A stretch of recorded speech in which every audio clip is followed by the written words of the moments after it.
If we go for circular modes of production and use in Chinese cities, the opportunity in economic terms is quite significant when it comes to access, cost reduction for users and consumers in cities. If we go for models that favor access over ownership, which are in line with circular economy principle, whereby you have refurbishment, take-back systems, then the cost significantly goes down, as well as the negative externalities such as air pollution, particulate matter, and energy use.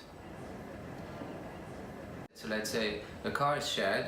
In order to move 6 people around, you don't necessarily need 6 cars, you just need 1 car, which is distributed.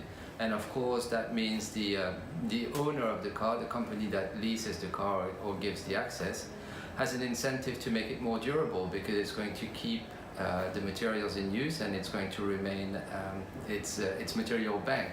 In the electronic sector, which is a good example for that, you have a lot of technological obsolescence, so products evolve really rapidly, and you want the next one because it performs better. And actually, do you really mind if you own it or not? I would argue not, in the sense that if you get a contract that guarantees you that you always have the freshest model at your disposal, that's the way to do it.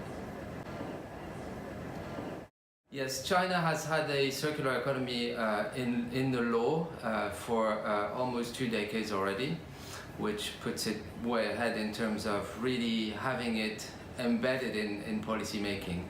Now, Europe has caught up by implementing a circular economy action plan and package in the early 2010s. And a lot of national member states in Europe are now having circular economy roadmaps. So I think the difference is that it's been very centralized and very top-down in China, which means that the regulatory framework is evolving in order to make sure that this happens and there's alignment with the private sector.